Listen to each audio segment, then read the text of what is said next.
Hello everyone. Today, we are going to talk about the amazing human eye and how it helps us see the colorful world around us. The human eye is a remarkable sense organ that allows us to perceive the colorful world. It functions like a camera, capturing images and sending them to our brain. Let's understand how our eyes capture images. There are four main parts involved: the cornea, the retina, the iris, and the crystalline lens.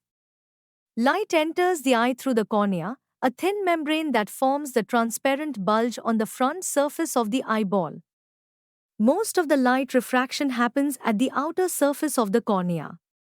The crystalline lens provides the finer adjustment of the focal length required to focus objects at different distances on the retina. Behind the cornea, we find a structure called the iris. The iris is a dark muscular diaphragm that controls the size of the pupil. The pupil regulates and controls the amount of light entering the eye. The eye lens, which is a convex lens, forms an inverted real image of the object on the retina. The retina is a delicate membrane with an enormous number of light-sensitive cells. These cells get activated when exposed to light and generate electrical signals. The brain processes these electrical signals, allowing us to perceive objects as they truly are. Our eyes have the power of accommodation. Relaxing muscles makes the lens thin for distant vision, while contracting them thickens the lens for close-up vision. This ability to change the lens's focal length is called the power of accommodation. The near point is the closest distance for clear vision without strain, usually around 25 centimeters for young adults. The far point is the farthest distance for clear vision, and the far point of the eye is at infinity. Sometimes, the eye may gradually lose its power of accommodation. In such cases, the person cannot see objects distinctly and comfortably, and their vision becomes blurred due to refractive defects of the eye. There are different defects of vision and their corrections. Cataracts are a common eye problem that can occur with age. They affect the power of accommodation by reducing the flexibility and transparency of the eye's natural lens.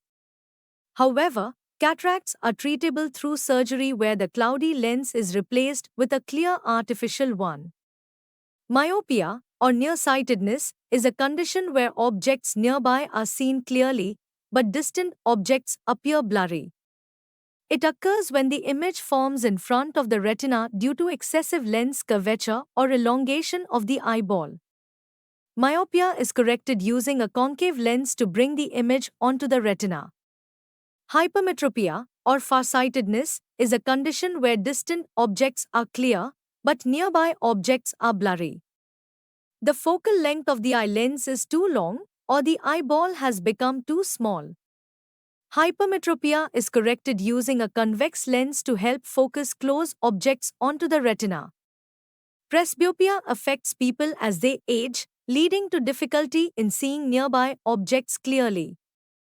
It occurs due to the weakening of ciliary muscles and loss of flexibility in the eye lens. Presbyopia is corrected with reading glasses or bifocal lenses, which have both concave and convex sections for distant and near vision, respectively. Now, let's talk about the refraction of light through a prism. The angle between the lateral faces of a prism is known as the angle of the prism. When a ray of light enters a prism from air at its first surface, it bends toward the normal line. At the second surface, as the ray exits from the glass to the air, it bends away from the normal line. Comparing the angles of incidence and refraction at each surface, we observe that this bending is different from what happens in a glass slab.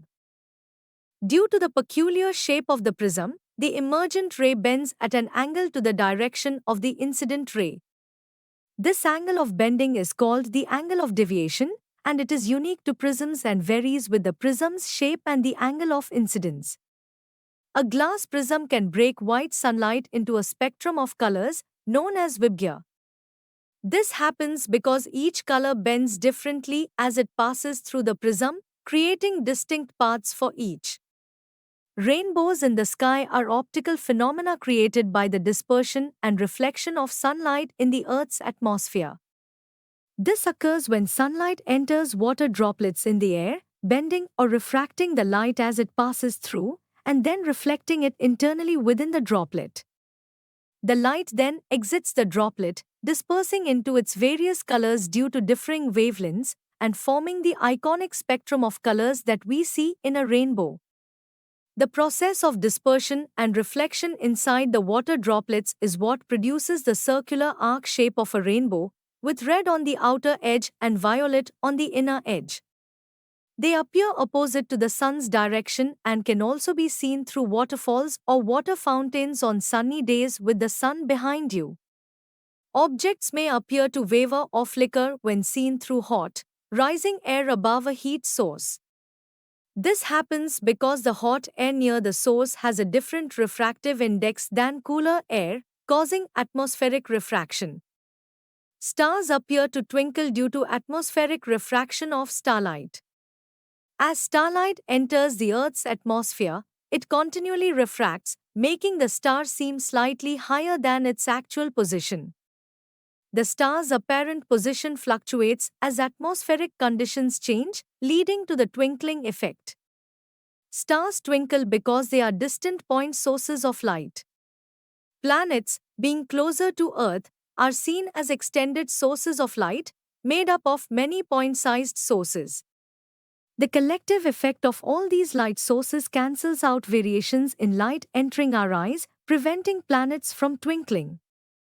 The sun is visible a few minutes before the actual sunrise and remains visible for a few minutes after the actual sunset due to atmospheric refraction. This effect occurs because the atmosphere bends sunlight, causing the sun to appear slightly above the horizon before sunrise and after sunset. The apparent flattening of the sun's disk at these times also results from atmospheric refraction. Scattering of light with objects around us leads to various natural phenomena. The blue color of the sky, the deep sea's color, sunrise and sunset reddening are examples of these phenomena. In a colloidal solution, light's path becomes visible due to scattering by relatively larger particles, a phenomenon known as the Tyndall effect. The Earth's atmosphere contains tiny particles like smoke, dust, water droplets, and air molecules. When light encounters these particles, it scatters in various directions, making the path of light visible. The scattering of light by colloidal particles is called the Tyndall effect. Examples include smoke in a room and mist in a forest canopy. The sky appears blue because of the scattering of sunlight by tiny air molecules and fine particles in the atmosphere. Smaller particles scatter shorter wavelengths of light, like blue and violet, more effectively than longer wavelengths, like red. The blue light, being scattered, enters our eyes, making the sky look blue. Without the atmosphere, the sky would be dark. At very high altitudes, the sky appears dark because scattering is less prominent. Red color is used for danger signals because red is the least scattered color by fog or smoke. Red light can be seen from a distance because it retains its color even in such conditions. Now, here's a secret on how you can study effectively with the EduRev app. You can learn with chapter notes, watch video lectures, and solve NCERT-based MCQ tests of this chapter on EduRev. And that's not all, you also get amazing courses for Class 10 and much more for your Class 10 preparation. Thank you.